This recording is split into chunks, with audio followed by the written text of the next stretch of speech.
Okay students, अब मैं आपके साथ जो पेज नंबर 26 पे डायग्राम दिए हुए हैं इनको समझा रही हूँ। आप इनको बड़े ध्यान से देखो। इसमें जो आपको फर्स्ट पार्ट दिखाया हुआ है मतलब ए, उसमें हमें क्या दिखाया हुआ है, माइक्रोपाइलर एंड दिखाया हुआ है, न्यूक्लियस दिखाया हुआ है और मेगास्पोर मदर सेल दिखाया हुआ है जिसे हम एमएमसी बोलते हैं। अब यहाँ पर अगर आप देखोगे तो ये जो मेगास्पोर मदर सेल है ये सिंगल है। इसके बाद क्या होगा, इसमें होएगी मियोसिस और मियोसिस होने से पहले यहाँ पे 2 सेल्स में डिवाइड होगा और उसके बाद ये 4 सेल्स बना देगा जिन्हें हम मेगास्पोर टेट्राड भी बोलते हैं। सेकंड वाले में उसने डियाड बनाया, डियाड मतलब 2 सेल्स, और थर्ड वाली फिगर में उसने टेट्राड बनाया, टेट्राड मीन्स 4 सेल्स। अब इन 4 सेल्स में से जो एक सेल है वो तो हमारा रहेगा और बाकी के जो 3 सेल्स हैं वो ख़त्म हो जाएंगे जिसे हम बोलते हैं डीजनरेट हो जाएंगे। उसके बाद आप नेक्स्ट फिगर में देखो, अब वो जो एक सेल बचेगा उसकी क्या होएगी, माइटोसिस, और माइटोसिस होने के बाद वो यहाँ पर 2 सेल बनाएगा। फिर उसके बाद अगेन माइटोसिस होगी, फिर ये 4 सेल बनाएगा और देन अगेन माइटोसिस होगी और 8 सेल बनेंगे। मतलब आप ये कह सकते हो कि अब जो एक मेगास्पोर मदर सेल था उस मेगास्पोर मदर सेल की 3 बार माइटोसिस होगी और 3 बार माइटोसिस होने के बाद पहले वो 1 से 2 सेल बनाएगा, देन 2 से 4 बनाएगा एंड देन 4 से 8 सेल स्टेज पे आ जाएगा। अब जब ये एक बार 8 सेल्स बन जाएंगे, अब ये 8 सेल्स अपने आप को रीलोकेट करेंगे। रीलोकेट मतलब कि अपनी अपनी पोजीशंस ले लेंगे।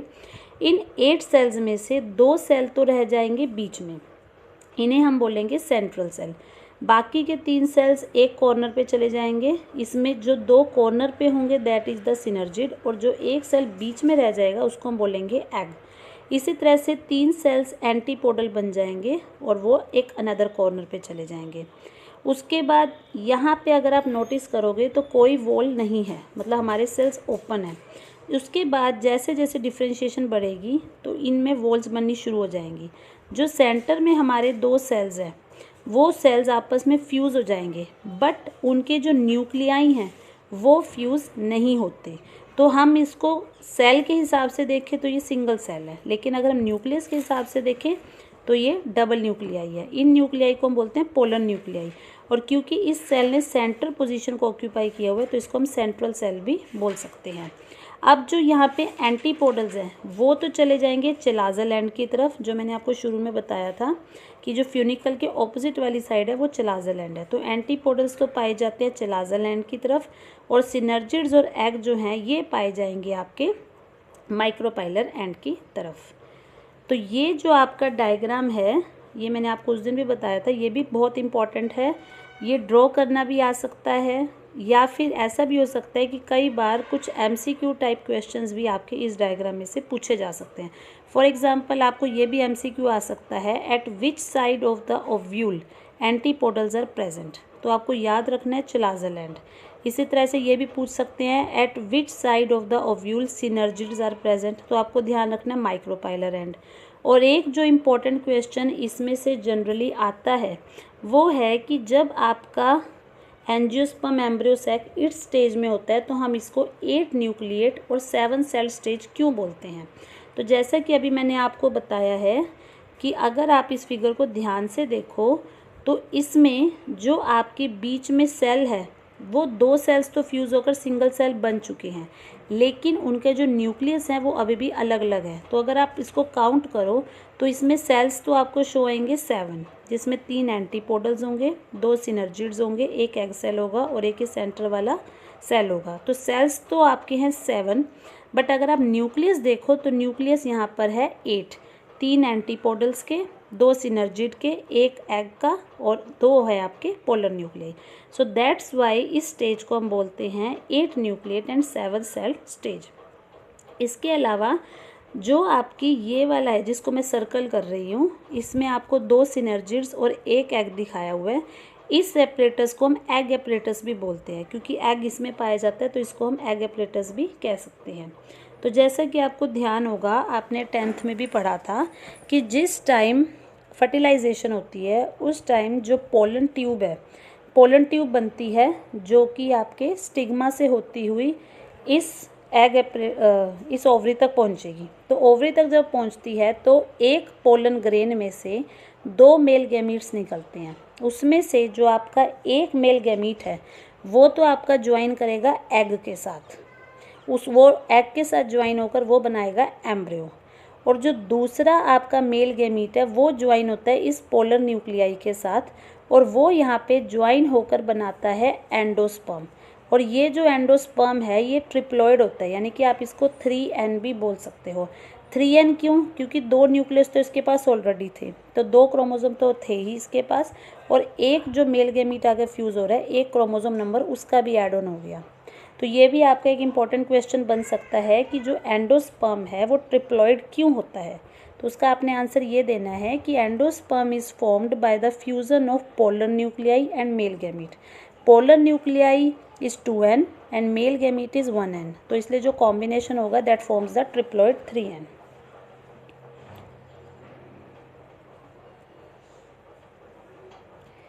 Next process is the pollination. Pollination के बारे में भी आप ऑलरेडी पढ़ चुके हो, छोटी क्लासेस में भी आप पढ़ते आ रहे हो। Now what is pollination?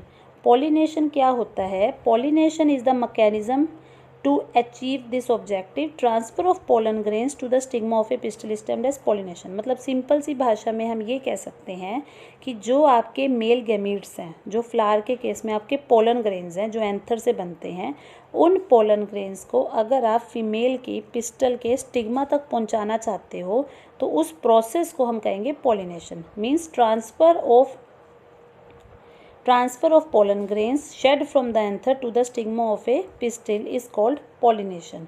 और पॉलिनेशन जो है वो क्यों ज़रूरी है? क्योंकि अगर पॉलिनेशन नहीं होगी तो दोनों गैमीट्स आपस में जुड़ नहीं पाएंगे और फर्टिलाइजेशन नहीं होगी तो आपका जाइगोट फ्रूट कुछ भी नहीं बन पाएगा। अब ये जो पॉलिनेशन है ये डिफरेंट टाइप की हो सकती है। Again this question is very important, ये आपका जनरली 2 मार्क्स में या 3 मार्क्स में आ जाता है। तो काइंड्स ऑफ पॉलिनेशन 3 टाइप्स हैं। इसमें जो फर्स्ट टाइप है that is the autogamy. In this type of pollination is achieved with in the same flower. आप ऐसे याद रख सकते हो कि यहाँ पर ऑटो का मतलब है अपने आप, अपने आप मीन्स सेम फ्लावर, कि यहाँ पर जिस फ्लावर का स्टिग्मा होगा उसी फ्लावर का एंथर होगा। मतलब एक ही फ्लावर है, उसी फ्लावर के एंथर से पोलन ग्रेन्स जाएंगे और उसी फ्लावर के स्टिग्मा पे जाकर फ्यूज़ हो जाएंगे। और वैसे तो जनरली ये ऑटोगैमी बहुत ही कम देखने को मिलती है, क्योंकि ऑटोगैमी होने के लिए जो आपका फ्लावर है उसमें पोलन रिलीज़ होने का टाइम और स्टिग्मा के रिसेप्टिव होने का टाइम दोनों एक टाइम पे होने चाहिए, और वो जनरली बहुत ही कम देखा जाता है। और साथ ही साथ दूसरी कंडीशन ये भी है कि आपके एंथर और स्टिग्मा दोनों एक दूसरे के पास पास होने चाहिए, तभी सेल्फ पॉलिनेशन हो सकती है। लेकिन फिर भी कुछ प्लांट्स ऐसे हैं जिनमें ये पॉलिनेशन देखी जाती है, जैसे कि वायला, इसके जिसको हम पेंसी भी बोलते हैं, ऑक्सैलिस एंड कोमेलिना, ये कुछ प्लांट्स हैं जिनमें इस टाइप की पॉलिनेशन हम देख सकते हैं। अब ये जो प्लांट्स हैं इनमें भी 2 टाइप के फ्लावर्स होते हैं। अगर आप यहाँ पे साइड में जो फिगर दी हुई है इसमें ध्यान से देखें तो सबसे पहली जो फिगर है ये पेंसी फ्लावर है और ये सेल्फ पॉलिनेशन रिप्रेजेंट करता है। तो इनमें 2 टाइप के फ्लावर्स होते हैं, एक होते हैं चेस्मोगैमस फ्लावर्स और एक होते हैं क्लिस्टोगैमस फ्लावर्स। मैंने आपको लास्ट टाइम भी बताया था कि आपके लेसन में जो भी वर्ड्स थोड़े बोल्ड करके दिए हुए हैं, हाईलाइट करके दिए हुए हैं, उस टाइप के वर्ड्स आपके 1 मार्क में आने के चांसेस होते हैं। तो इसलिए इस तरह की डेफिनेशंस को आप ख़ास तौर से स्ट्रेस देके याद करना। जैसे यहाँ पे चेस्मोगैमस और क्लिस्टोगैमस दिया हुआ है, तो इस टाइप के वर्ड्स आपको जनरली 1 मार्क के क्वेश्चन में मिल जाते हैं। तो चेस्मोगैमस फ्लावर्स क्या होते हैं? Which are similar to flowers of other species with exposed anthers and stigma. Chasmogamous flowers वो फ्लावर्स होते हैं जो दिखने में दूसरे स्पीशीज़ के फ्लावर्स जैसे ही लगते हैं। इनके एंथर्स एक्सपोज्ड होते हैं, एक्सपोज मतलब ओपन होते हैं, और स्टिग्मा भी ओपन होती है। और सेकंड जो फ्लावर है वो है क्लिस्टोगैमस फ्लावर्स। क्लिस्टोगैमस फ्लावर्स ऐसे होते हैं जिनमें कोई भी चीज़ ओपन नहीं होती। चेस्मोगैमस में क्या था, जो एंथर जो स्टिग्मा है वो एक्सपोज्ड हैं, तो आसानी से पॉलिनेशन हो सकता है। पर जो क्लिस्टोगैमस फ्लावर्स हैं उनमें एंथर स्टिग्मा हर चीज़ छुपी हुई होगी, हिडन होगी, मतलब वो ओपन नहीं होते। In such flowers anthers and stigma like close to each other, और ऐसे फ्लावर्स में एंथर और स्टिग्मा एक दूसरे के पास पास होंगे। So when anthers dehisce in the flower buds, pollen grains come in contact with the stigma to effect pollination. तो इन flowers में क्या होगा, जब इनके एंथर्स डिहाइज हो जाएंगे, फट जाएंगे, तो इनकी पोलन ग्रेन्स बाहर निकलेंगी और जाके स्टिग्मा के साथ बाइंड करके पॉलिनेशन कर सकती है। तो ये जो क्लिस्टोगैमस फ्लावर्स हैं ये ऑटोगैमस होते हैं।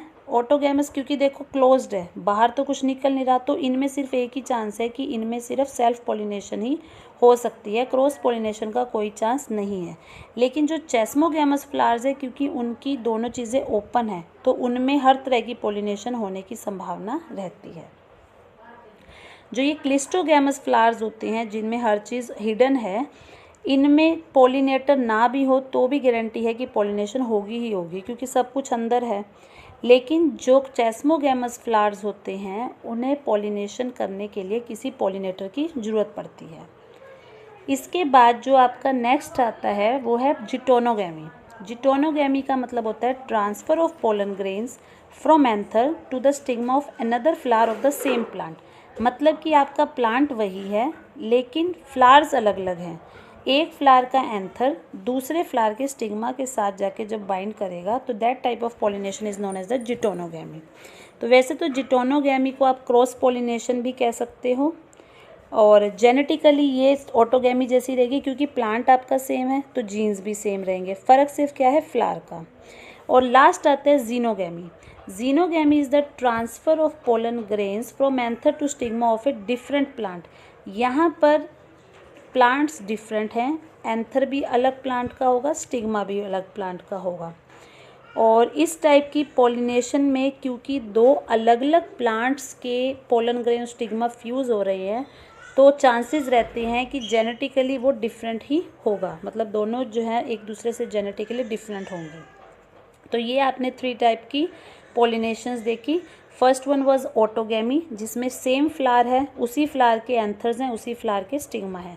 सेकंड वन इज़ जिटोनोगैमी, जिसमें प्लांट सेम है बट फ्लावर अलग अलग है। और जीनोगैमी, जिसमें प्लांट्स अलग अलग हैं। उसके बाद आता है एजेंट्स ऑफ पॉलिनेशन। ये हमने पढ़े थे टाइप्स ऑफ पॉलिनेशन।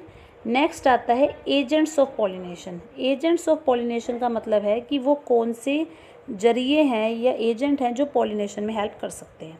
तो बेसिकली 2 टाइप के एजेंट्स होते हैं, एक होते हैं बायोटिक, एक होते हैं एबायोटिक। बायोटिक मीन्स जिसमें जनरली एनिमल्स यानी कि बर्ड्स वगैरह भी आ सकते हैं, यानी कि जो लिविंग चीज़ें हैं। और एबायोटिक मतलब नॉन लिविंग चीज़ें, जैसे विंड है, वाटर है, तो इनके द्वारा जब पॉलिनेशन होगी that is known as the abiotic pollination. तो ज़्यादातर जो प्लांट्स हैं वो अपनी पॉलिनेशन के लिए बायोटिक एजेंट्स को यूज़ करते हैं, but certain plants are there जो एबायोटिक एजेंट्स को भी यूज़ कर सकते हैं।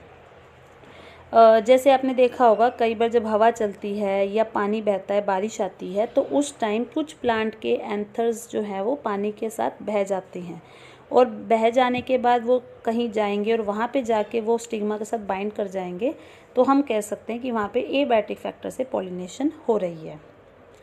और क्योंकि जब इस तरह से विंड या वाटर के साथ जब वो उड़ेंगे तो हो सकता है बहुत सारे पोलन ग्रेन्स उसमें से गुम हो जाएं या डैमेज हो जाएं, तो इस वजह से जो फ्लावर्स हैं वो ओव्यूल्स के कंपैरेटिवली पोलन हमेशा ज़्यादा अमाउंट में बनाते हैं, क्योंकि बहुत सारे पोलन्स जो है इस प्रोसेस में डैमेज हो सकते हैं।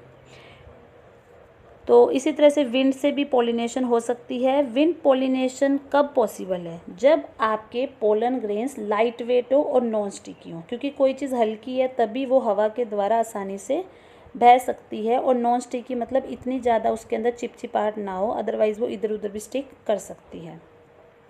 दे often possess well exposed stamens, और जनरली ये जिन प्लांट्स में होती है उनके स्टेमन्स एक्सपोज्ड होते हैं, ओपन होते हैं, ताकि आसानी से वो हवा के साथ बह जाएं।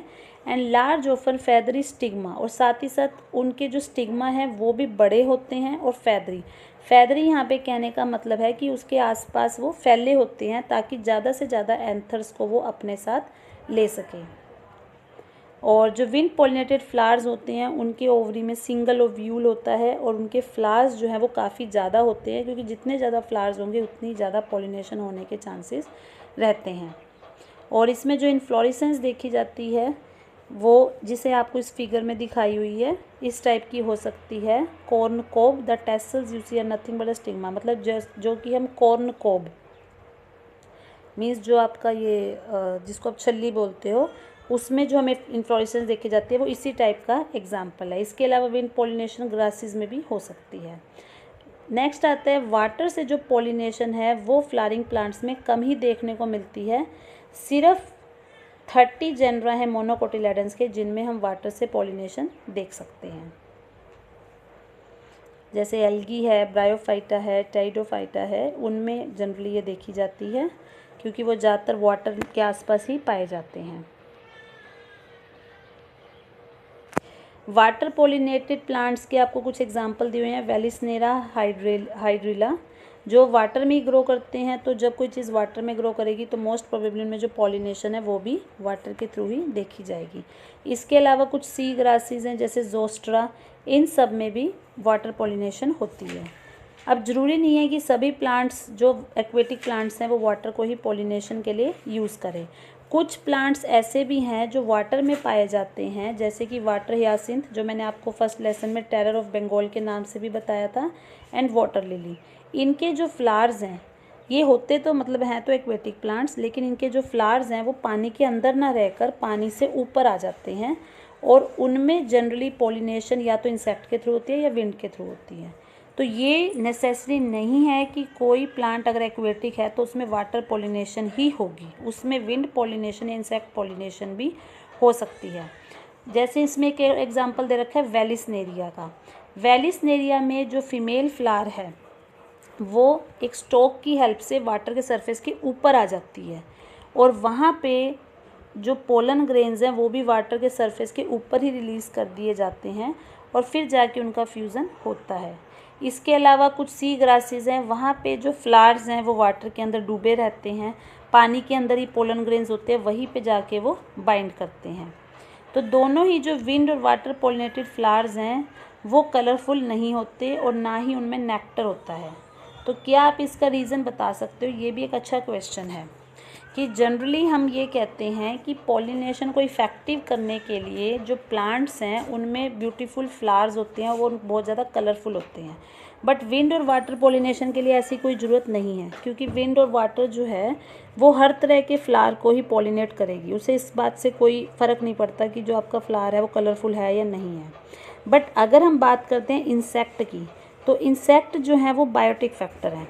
तो इंसेक्ट्स हमेशा उसी फ्लावर की तरफ अट्रैक्ट होंगे जो कलरफुल होगा या जिसमें खुशबू ज़्यादा होगी या जिसमें नेक्टर मतलब रस ज़्यादा होगा। तो वहाँ पे जो आपके प्लांट है, आपका फ्लावर है, उसे कलरफुल होना ज़रूरी है, तभी उसको इंसेक्ट्स अट्रैक्ट कर पाएंगे। तो थर्ड टाइप की जो पॉलिनेशन है वो इन्हीं इंसेक्ट्स के थ्रू या एनिमल्स के थ्रू है। इसमें bees, butterfly, flies, beetles, wasp, ant, moth, birds, bat, ये बहुत सारे एजेंट्स हैं जो पॉलिनेशन में हेल्प कर सकते हैं। एनिमल्स में भी अगर हम देखें तो जो बीज हैं मतलब कि जो मधुमक्खी हैं वो सबसे ज़्यादा पॉलिनेशन में हेल्प करती है। रीज़न आपको पता है, क्योंकि उनको शहद इकट्ठा करना होता है। शहद इकट्ठा करने के लिए वो फ्लावरिंग प्लांट्स के पास जाएंगी जिनमें नेक्टर ज़्यादा होगा, तो ऑटोमेटिकली वो पॉलिनेशन में हेल्प कर सकती हैं। इसके अलावा कुछ लार्जर एनिमल्स होते हैं जैसे लेमूर हम बोलते हैं लंगूर बंदर को।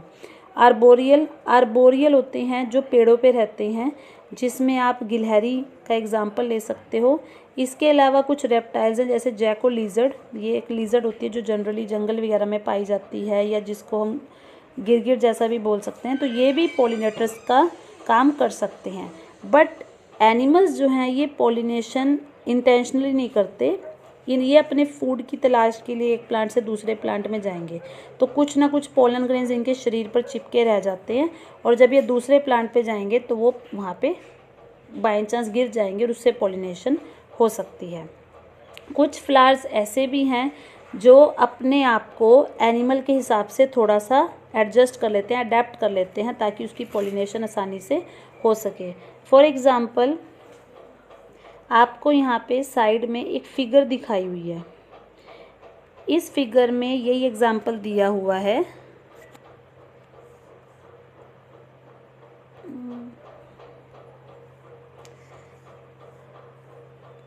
यार ये पोज कहाँ से होती थी। इसके बाद नेक्स्ट में देखो बेटा, आपको एक फिगर दिखाई हुई है। यही सेम फिगर आप आगे आपका जो चैप्टर नंबर 13 है, जिसको हम एनसीईआरटी के पेज नंबर 238 पे देख सकते हो, सेम यही एग्जाम्पल आपको वहाँ भी दिया हुआ है। तो ये एग्जाम्पल जो है ये एक सेक्सुअल डिसीट जिसको हम बोलते हैं, मतलब सेक्सुअल धोखा, उसका एक एग्जाम्पल है। अब यहाँ पर सेक्सुअल डिसीट का क्या मतलब है कि कई बार कुछ फ्लावर्स चाहते हैं कि उनकी पॉलिनेशन इंसेक्ट के द्वारा की जाए, पर जैसा मैंने अभी आपको बताया कि जो भी एनिमल्स या इंसेक्ट हैं वो कभी भी जानबूझकर पॉलिनेशन में हेल्प नहीं करते। वो नेचुरली है कि वो कहीं जाएंगे अपने फूड की तलाश में और उनके ऊपर कुछ पोलन ग्रेन्स चिपक जाएंगे और जब वो दूसरे फ्लावर पे जाएंगे तो बाई चांस वो वहाँ पे जाके गिर सकते हैं।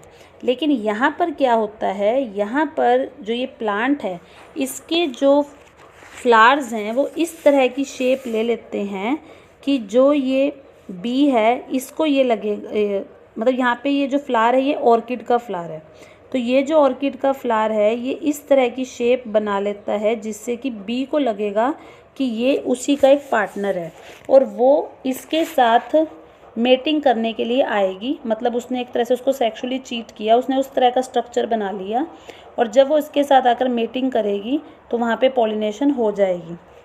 तो इस तरीके से भी पॉलिनेशन हो सकता है। और जनरली मैंने आपको बताया था कि इंसेक्ट्स को अगर पॉलिनेशन के लिए अट्रैक्ट करना है तो उनके फ्लावर्स जो हैं वो काफ़ी ज़्यादा बड़े होते हैं, कलरफुल होते हैं, उनमें बहुत ज़्यादा खुशबू होती है और नेक्टर भी बहुत ज़्यादा होता है। लेकिन कुछ प्लांट्स ऐसे होते हैं जिनके फ्लावर्स छोटे हैं, तो वो क्या करते हैं, वो बहुत सारे फ्लावर्स इकट्ठे होकर एक गुच्छा बना लेते हैं जिसकी वजह से दूर से ही वो दिख जाए और इंसेक्ट उसकी तरफ अट्रैक्ट हो जाए। क्योंकि जनरली एनिमल्स और इंसेक्ट उसी फ्लावर की तरफ अट्रैक्ट होंगे जिसका कलर भी अच्छा और जिसकी खुशबू भी अच्छी हो। तो फ्लाइज और बीटल्स के द्वारा जो फ्लावर्स पॉलिनेट किए जाते हैं उनमें से कुछ ऐसे ही ऑर्डर का मतलब होता है स्मेल, इस तरह की स्मेल्स प्रोड्यूस होती है जो उनको अट्रैक्ट करती हैं। अब क्योंकि एनिमल फ्लावर में आए तो उसके बदले फ्लावर भी उसको कुछ ना कुछ रिवार्ड देगा। रिवार्ड इन द सेंस कि मतलब अगर आप किसी का काम कर रहे हो तो आप ये भी एक्सपेक्ट करोगे कि बदले में वो भी आपका काम करे। तो जब एनिमल्स आके इन फ्लावर्स को पर विजिट करते हैं, इनकी पॉलिनेशन में हेल्प करते हैं, तो बदले में वो इनका नेक्टर या पोलन ग्रेन्स को खाते भी हैं। तो एक तरह से यहाँ पर उनको भी उनसे फ़ायदा हो रहा है। और जनरली कई बार आपने ये भी देखा होगा कि जब ये एनिमल्स किसी प्लांट के अंदर घुस जाते हैं तो कुछ पोलन ग्रेन्स इनके शरीर से ज़्यादा भी चिपकी रह जाती हैं। तो वही एनिमल जब किसी और प्लांट में जाके बैठेगा तो वो पोलन ग्रेन्स हो सकता है उसकी तरफ भी चली जाए। इसके अलावा कुछ स्पीशीज़ ऐसी भी होती हैं जो रिवार्ड की फॉर्म में उस इंसेक्ट को एक जगह प्रोवाइड करती है जहाँ पर वो अंडे दे सके। जैसे कि इन्होंने एग्जाम्पल दिया हुआ है एमोर्फोफेलस, ये एक सबसे लंबा फ्लावर है, इसकी जो हाइट है वो लगभग 6 फीट है। तो इस फ्लावर के अंदर मोथ जो है वो जनरली आके अपने एग्स वगैरह दे देता है, तो वो इसको एक बेनिफिट प्रोवाइड कर रहा है। मतलब कि यहाँ पे हम इन दोनों के बीच में एक सिम्बायोटिक रिलेशनशिप देख सकते हैं। मोथ और एक प्लांट है यूका, इसकी दोनों स्पीशीज़ जो है ये एक दूसरे के बिना अपनी लाइफ साइकिल को कंप्लीट नहीं कर सकती। इसमें क्या होता है, जो मोथ है, मोथ हम जनरली टिड्डे के लिए वर्ड यूज़ करते हैं, वो अपने एग्स जाके इस यूका प्लांट की ओवरी के लोक्यूल में दे देता है। तो बदले में जो फ्लावर है उसको तो पॉलिनेशन में हेल्प मिल जाती है और जो ये मोथ है इसको अंडे देने के लिए एक सुरक्षित जगह मिल जाती है। तो यहाँ पर एक तरह से सिम्बायोटिक रिलेशनशिप रिप्रेजेंट करते हैं। उसके बाद नेक्स्ट आपके लिए एक एक्टिविटी दे रखी है कि आप अपने आसपास डिफरेंट टाइप के जो प्लांट्स हैं उनके फ्लावर्स को देखने की कोशिश करो और ये फाइंड आउट करो कि उनमें पॉलिनेशन किस मेथड से हो रही है। इसके बाद नेक्स्ट जो आपका टॉपिक आता है वो है आउट ब्रीडिंग डिवाइसेस। ज़्यादातर जो आपके प्लांट्स हैं वो हर्माफ्रोडाइट फ्लावर्स प्रोड्यूस करते हैं। हर्माफ्रोडाइट मैंने आपको बताया था कि हर्माफ्रोडाइट कंडीशन होती है बाइसेक्सुअल कंडीशन। जब आपका मेल और फीमेल पार्ट एक ही ऑर्गेनिज्म में होता है तो उसको हम हर्माफ्रोडाइट बोलते हैं। मींस आपके पोलन ग्रेन्स और जो स्टिग्मा स्टाइल ओवरी है वो एक ही प्लांट के फ्लावर के अंदर प्रेजेंट होगी। तो अगर मान लो उसी प्लांट में लगातार सेल्फ पोलिनेशन होती जाएगी तो सेल्फ पोलिनेशन होने की वजह से क्या होगा, इन ब्रीडिंग डिप्रेशन हो जाएगा। इन ब्रीडिंग डिप्रेशन का मतलब होता है कि जब एक ही ब्रीड के अंदर बार बार पॉलिनेशन होती जाएगी तो कोई फीचर ऐसा होगा जो उसमें धीरे धीरे ख़त्म होने लग जाएगा, लुप्त होने लग जाएगा, क्योंकि नई चीज़ तो कुछ बनेगी नहीं। तो इसको हम कहते हैं इनब्रीडिंग डिप्रेशन। तो इसलिए कई बार हम सेल्फ पॉलिनेशन को रोकने के लिए क्या करते हैं, अपने प्लांट्स के अंदर कुछ चेंजेस ला देते हैं ताकि उनमें सेल्फ पॉलिनेशन हो ही ना, मतलब सेल्फ पॉलिनेशन होने के चांसेस ही हम ख़त्म कर देते हैं ताकि उसमें सिर्फ क्रॉस पॉलिनेशन हो। फॉर एग्ज़ाम्पल आपने ईमैस्कुलेशन सुना होगा। ईमैस्कुलेशन भी एक इसी का एग्जाम्पल है। ईमैस्कुलेशन में हम क्या करते हैं, जो हमारा बाइसेक्सुअल फ्लावर है हम उसमें से मेल पार्ट को कट कर देंगे। जब वो मेल पार्ट कट हो जाएगा, यानी कि उसमें सिर्फ फीमेल पार्ट रह जाएगा, तो सेल्फ पॉलिनेशन के चांसेस ख़त्म हो जाएंगे। तो उसके पास एक ही तरीका है पॉलिनेशन करने का, और वो है कि कोई दूसरा फ्लावर जो है उसके एंथर जाके उसके साथ बाइंड करें।